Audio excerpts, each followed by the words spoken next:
AB পার্টির chairman Mujibur Rahman Manju তিনি একটি মন্তব্য করেছেন, রাজনৈতিক দলগুলো ঐকমত্যে পৌঁছাতে ব্যর্থ হলে নির্বাচন অনিশ্চিত এবং প্রধান উপদেষ্টা অধ্যাপক মোহাম্মদ ইউনূসকে পদত্যাগ করে চলে যেতে হতে পারে বলে তিনি মনে করছেন। সেটি হলে একটি নতুন সংকট তৈরি হবে কিনা? একটা সময় মনে হয়েছিল যে সংকট হতে পারে, বাট এখন আর ডক্টর মোহাম্মদ ইউনূসের প্রতি খুব বেশি মানুষের আবেগ নাই, এবং এই আবেগটা নষ্ট করেছে এনসিপি যখন নানান ধরনের বক্তব্য দেয়। আপনি নিশ্চয়ই দেখেছেন যে বিএনপির কাছে বিক্রি হয়ে গেছে, মেরুদণ্ড ভেঙে গেছে, বিশেষ করে হাসনাত নানান ধরনের গালিগালাজও করেছে। তিনি বলছেন যে তিনি স্বজনপ্রীতিতে জড়িয়েছেন এবং তার প্রমাণ হলো এই স্বাস্থ্য উপদেষ্টা। তো এর মাধ্যমে তো ডক্টর মোহাম্মদ ইউনূস এখন বিতর্কিত। শুরুতে আমরা তাকে যেভাবে আসলে স্টেটম্যান বলছিলাম, এখন কি বলে যে 5 বছর চাই, 5 বছর চাই, কেউ স্লোগান দেয় না। তো এই জায়গায় ডক্টর মোহাম্মদ ইউনূস যদি মনে করে যে তিনি থাকবেন না, না থাকলে কি করার আছে? আপনি তো হাত পায়ে ধরে রাখতে পারেন না, যেটা নাহিদ ইসলাম করেছিলেন, যে ওই সময় মাহফুজ আলম, আসিফ মাহমুদ, নাহিদ ইসলাম নাকি মানে হাত পায়ে জড়ায় ধরা অবস্থা, যে স্যার আপনি যেন না। এবং এটা কি আদৌ সত্য কিনা সেটা আমরা জানি না, কারণ এই কথাটা আবার মিডিয়ার সামনে এনেছিলেন কে? নাহিদ ইসলাম। তো তাদের ভিতরে আসলে কি রাগ অভিমান আছে আমরা জানি না, তবে এই রাগ অভিমানের কারণে ক্ষতিগ্রস্ত ডক্টর মোহাম্মদ ইউনূসের সরকার হয়েছে। দেখেন আপনি যে কয়েকদিন আগে বলা হলো যে এই উপদেষ্টারা সেফ এক্সিট চায়, তো এর মাধ্যমে তো বিতর্কিত করলেন যে তারা এমন অপরাধ করেছে, তারা আর দেশে থাকার যোগ্য না। এই কথা কে বললেন? বাংলাদেশের গণঅভ্যুত্থানের পোস্টার বয়, মুখপাত্র নাহিদ ইসলাম, এনসিপির আহ্বায়ক। তো এরপরেও কি আপনি বলবেন ডক্টর মোহাম্মদ ইউনূসের প্রতি মানুষের সেই ভালোবাসাটা আছে যে তিনি যাইতে চাবেন আর বলবে যে থাকেন? এখন যদি তিনি পদত্যাগ করেন, বিএনপি কি বলবে থাকেন? জামাত বলবে? এই জামাত কি বলেছে? এই জামাত বলেছে প্রয়োজনে যমুনা ঘেরাও করা হবে। মানে কি ডক্টর মোহাম্মদ ইউনূসকে ঘেরাও করে টেনে হিস্ট্রি বের করবেন জামাত? এই ধরনের হুমকি ধামকি নানান কিছু দিয়েছেন। এনসিপি গেল, জামাত গেল, এখনো পর্যন্ত আমার কাছে মানে সব থেকে সহনশীল আচরণ করেছে বিএনপি। এবং আমরাও এই সরকারের সমালোচনা শুরু থেকে করে এসেছি। অনেকগুলো কারণ ছিল, কারণ এই সরকারের যারা উপদেষ্টা তাদেরকে আমরা যেভাবে চিনি, অন্য অনেকেই চিনে না, তাদের সম্পর্কে জানে না। কারণ ওই যে বললাম না, রহমান ব্রাদার্স 2018 সালের কোটা সংস্কার আন্দোলনের সময় থেকে এই রহমান ব্রাদার্সরা তারা আমাদেরকে বিভ্রান্ত করার জন্য আমাদের সাথে যুক্ত হয়েছিল।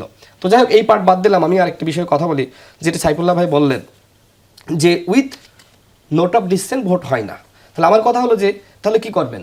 তাহলে তো নোট অফ ডিসেন্ট যেখানে আছে সেটার একটা ভোট হইতে হবে, তাই না? আর যেটা আমরা ঐক্যমত হয়েছি জনগণের ম্যান্ডেট নেওয়ার জন্য, সেটা একটা ভোট হইতে হবে। কিন্তু কথা হলো যে এই আলোচনাগুলো কেন করলেন না? ঐক্যমত কমিশনে সালাউদ্দিন ভাই বলেন, আমরা বারবার বলেছি, সাকিব ভাই বলেছে, মান্না ভাই বলেছে যে আমরা এই যে উইথ নোট অফ ডিসেন্ট আমরা জনগণের কাছে যাব।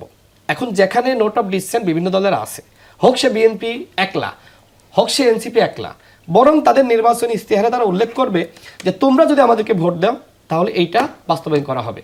অথবা বিএনপির বিরুদ্ধে জামাত ক্যাম্পেইন করতে পারে যে বিএনপি পেয়ার চায় না, নানান ধরনের বিষয় কিন্তু আছে। বিএনপি সেই জায়গাটা উন্মুক্ত রেখেছিল।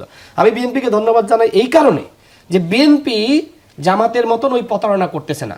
জামাত এখন কি বলতেছে দেখছেন, যে নারীদের কর্মঘণ্টা নাকি 5 ঘন্টায় নামিয়ে আনবে। What is this?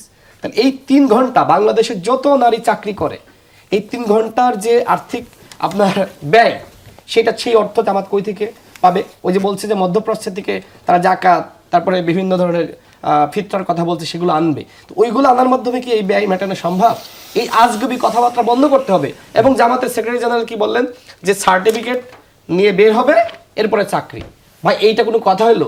হাসিনা বলতো যে ঘরে ঘরে চাকরি, 10 টাকা কেজি চাল। তো জামাত এখন সেই হাসিনার মতন করে আসলে বয়ান মানুষের সামনে হাজির করছে। এইভাবে মানুষকে একটা ইসলামিক দল বিভ্রান্ত করতে পারে না। খালিদ সাইফুল্লাহ তিনি ভালো বলেছেন যে আসলে তারা এখন এই বড় 2 দলের মধ্যে মীমাংসা চায়। আমরা মনে করি যে বিএনপি অন্তত জামাতের থেকে তারা 3 বা 4 গুণ বেশি বড় দল। জামাত বাংলাদেশের ইতিহাসে কখনোই ক্ষমতায় ছিল না। কখনো আওয়ামী লীগের সাথে আন্দোলন সংগ্রামের মাধ্যমে সুসম্পর্ক ছিল, কখনো জাতীয় পার্টির সাথে নির্বাচনে গিয়েছে, কখনো আবার বিএনপির সাথে সরকারের অংশ তো ছিল, হ্যাঁ সরকারের মন্ত্রীর সাথে তারা আবার মন্ত্রিত্ব ভাগ করেছে। অর্থাৎ সবসময় কোনো না কোনো বড় দলের সাথে তারা ছিল। তো এইভাবে তো একটা দলকে আপনি বলতে পারেন না এদেশের জনগণ চায় আসলে জামাত ক্ষমতায়, তাই না, দেখতে চাই। এবং বললেন যে জামাতের সেক্রেটারি জেনারেল 70% মানুষ নিম্নকক্ষে পেয়ার চাই। তো ভালো তো, তা আপনি নিম্নকক্ষে পেয়ার যেহেতু 70% মানুষ চাই, আপনি ক্ষমতায় চলে যান, ওই 70% মানুষ তো আপনাকে নিম্নকক্ষে পেয়ারের ব্যাপারে ভোট দিবে। তো আমি জানি না এই ইস্যুগুলো আসলে জামাত কেন সহজে সলভ করতেছে না। এখন আমার কাছে মনে হচ্ছে যে জামাত আসলে ফাঁদে পা দিয়েছে। কার ফাঁদে? এই হাসিনা এবং ভারত চাই বাংলাদেশের নির্বাচনটা বানচালক। এই যে আজকে আমাদের তাহের ভাই, আমি তাকে নিয়ে গত পরশুদিন একটি পোস্ট করেছিলাম, তাহের ভাই এবং শিশির ভাইকে নিয়ে। আমার পোস্টের লেখা এরকম ছিল যে জুলাই সনদের আলোকে নির্বাচন, এই দাবি থেকে জামাত যে সরে গিয়েছে, এই জন্য আমি শিশির ভাই এবং তাহের ভাইকে ধন্যবাদ জানাই। কেন এই কথা বলেছিলাম? এই কথা বলার পিছনে শেষ করে 30 সেকেন্ডে, অন্যতম কারণ হলো জুলাই সনদের আলোকে নির্বাচন মানে কি? তত্ত্বাবধায়ক সরকার অধীনে নির্বাচন। আচ্ছা আপনি বলেন, অন্তর্বর্তীকালীন সরকার ভেঙে দিয়ে যদি তত্ত্বাবধায়ক সরকার আপনি গঠন করতে যান, আমরা কি ঐক্যমতে আসতে পারবো? আমরা যখন অনৈক্য বিভাজনে ছড়িয়ে পড়বো, তখন তো বাংলাদেশে আরেকটি একাগ্র সৃষ্টি হবে। জামাত এই বিষয়গুলো বুঝতে পারতেছে না। তারা যখন বিএনপি বললো যে এই সরকারকে আমরা তত্ত্বাবধায়ক সরকারের ভূমিকায় দেখতে চাই, তখন তারা বললো জুলাই সনদের আলোকে আর নির্বাচন চায় না। এই হলো জামাতের অবস্থা।